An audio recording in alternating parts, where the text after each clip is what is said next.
La cuestión de la pregunta por el ser es fundamental para entender la filosofía, pero por ejemplo cuando Heidegger dice que la filosofía lo que ha hecho es ocultar el ser, que la filosofía occidental es la historia del ocultamiento del ser, pues uno no podría más que decir que en parte tiene razón, pero solo en parte, porque el lenguaje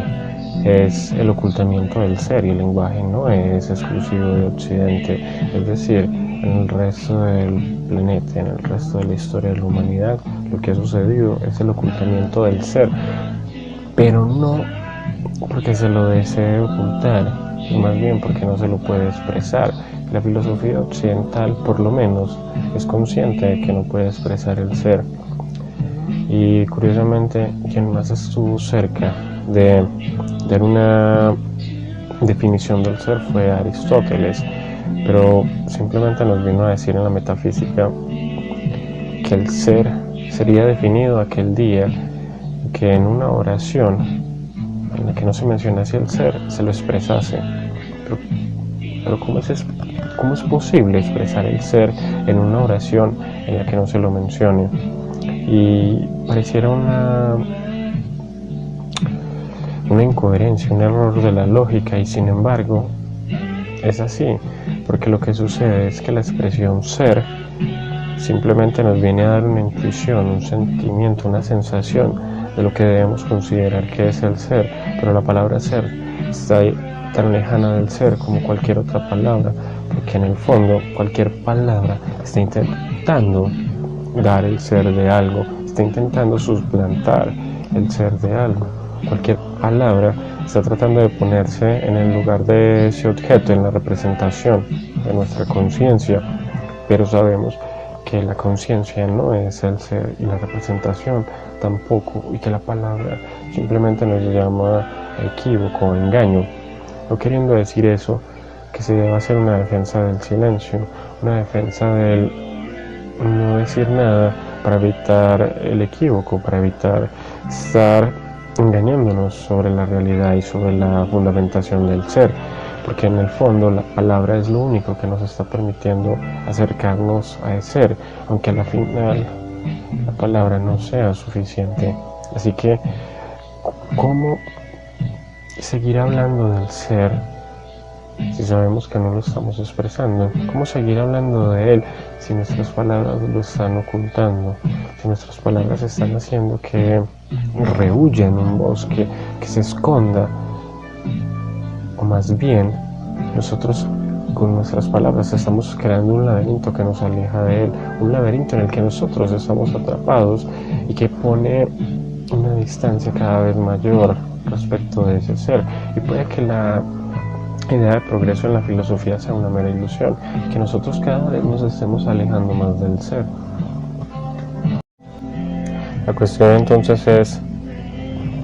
¿cómo sabemos si nos estamos alejando del ser? ¿O cómo sabemos si nos estamos acercando a él? ¿En qué medida podemos pensar o creer que nos estamos alejando de él? Si nos vamos a Platón, su filosofía lo que nos vendría a decir es efectivamente eso, que nos estamos alejando, que en la medida en que hemos continuado, en la medida en que hemos seguido creando, en la medida en que hemos seguido dándole un discurso a aquello que no puede ser por esencia definido en un discurso, pues simplemente hemos venido a añadir más fuego, a añadir más leña a la lumbre del equívoco, a la lumbre de la equivocación. Entonces simplemente nos estamos alejando, nos estamos yendo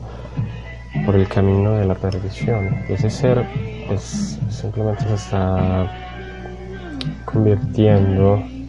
en una joya preciosa, atrapada en un marisma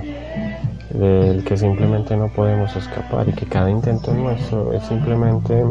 aumentar esa distorsión, aumentar esa sociedad que impide abrazarlo, atraparlo en su verdad, en su luminosidad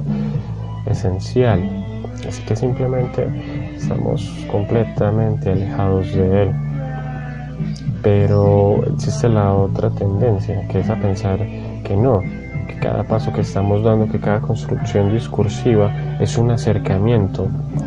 es un intento, es un poner la mano un poco más cerca de ese objeto, es un correr más rápido, es un llegar más cerca. Pero tanto en el uno como en el otro existe la distancia, tanto en el que considera que nos estamos alejando de ese objeto tan preciado, como en aquel que considera que nos estamos acercando. Lo que en realidad está sucediendo es que siempre existe una distancia, es decir,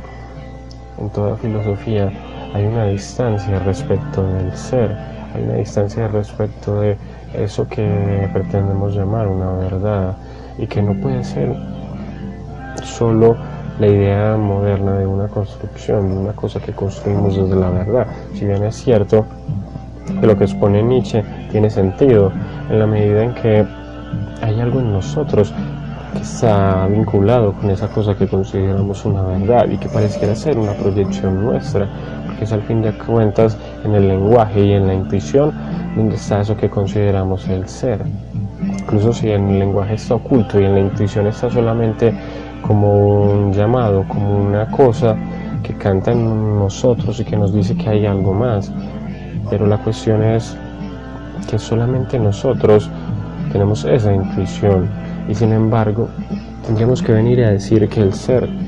somos nosotros, y que el ser pues es esto que nos rodea, y que somos nosotros que estamos inmersos en esto porque somos parte de ese universo, somos parte de la materia. Entonces Aristóteles decía que era un error considerar que el ser fuese igual a la materia, y no obstante, ¿qué más puede ser? Simplemente es que la materia pareciera extenderse hasta el infinito, y en la medida en que se extiende hasta el infinito sería un error identificarla con la materia, porque solo estaríamos hablando de la materia que estamos viendo, pero no estaríamos hablando de la materia que no estamos viendo, esa materia que es eso, que es extensión hasta el infinito. Es decir, nuevamente el ser se nos está escapando, incluso si estamos dando una definición materialista del ser, es decir, que el ser es esa cosa que está ahí en el universo, y esa imagen, o lo que en la fenomenología se considera simplemente el fenómeno, aquello observable. Pero la cuestión es que lo observable, o el fenómeno, o eso que está ahí material, es lo único que en realidad tenemos, porque la teoría es una construcción de nuestra mente, y es una construcción que no llega a dar la realidad de la totalidad de eso que estamos llamando el ser, o de lo que estamos llamando materia. Así que simplemente, si vamos por una idea idealista como la de Platón, o por una idea materialista como la de Engels, y un poco la de Nietzsche, si Nietzsche no se considera a sí mismo un materialista, pero de alguna manera está un poco más cercano. El caso es que está perdido ese ser, está perdido en la medida en que implica un conocimiento que se debe adquirir de manera permanente, y que nosotros como mortales pues no podemos permanecer en él, no podemos permanecer en esa búsqueda de ese conocimiento, porque la muerte llega para cegarnos antes de poder haberlo alcanzado. Y es una intuición que incluso ha llegado hasta el ámbito popular, y es: para conocer deberíamos ser Dios, o sea, tener toda